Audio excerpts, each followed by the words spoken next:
ಹಾಸನಾಂಬ ಉತ್ಸವದ ಪೂರ್ವಭಾವಿ ಸಭೆಯಲ್ಲಿ ತನ್ನನ್ನು ಆಹ್ವಾನಿಸಿಲ್ಲ ಎಂದು ಆರೋಪಿಸಿ ಜಿಲ್ಲಾ ಪಂಚಾಯತ್ ಹೊಯ್ಸಳ ಸಭಾಂಗಣದಲ್ಲಿ ಇಂದು ನಡೆದ ಕೆಡಿಪಿ ಸಭೆಯಲ್ಲಿ ಡಿಸಿ ವಿರುದ್ಧ ಶಾಸಕ ಸ್ವರೂಪ್ ಗರಂ ಆಗಿದ್ದಾರೆ. ಇತ್ತೀಚೆಗೆ ಜಿಲ್ಲಾಧಿಕಾರಿ ಕಚೇರಿ ಸಭಾಂಗಣದಲ್ಲಿ ಹಾಸನಾಂಬ ಪೂರ್ವ ಸಿದ್ಧತಾ ಕುರಿತು ಅಧಿಕಾರಿಗಳ ಸಭೆ ಕರೆಯಲಾಗಿತ್ತು.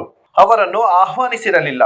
ಇದೇ ಕಾರಣಕ್ಕೆ ಇಂದು ಜಿಲ್ಲಾ ಉಸ್ತುವಾರಿ ಸಚಿವ ಕೆಎನ್ ರಾಜಣ್ಣರವರ ಅಧ್ಯಕ್ಷತೆಯಲ್ಲಿ ನಡೆದ ಕೆಡಿಪಿ ಸಭೆಯಲ್ಲಿ ಡಿಸಿ ಅವರ ವಿರುದ್ಧ ಆಕ್ರೋಶ ವ್ಯಕ್ತಪಡಿಸಿದ ಸ್ವರೂಪ್ ತಮ್ಮನ್ನು ಎಲ್ಲಾ ರೀತಿಯಲ್ಲೂ ಕಡೆಗಣಿಸಲಾಗುತ್ತಿದೆ ಎಂದು ತಮ್ಮ ಅಸಮಾಧಾನ ವ್ಯಕ್ತಪಡಿಸಿದರು.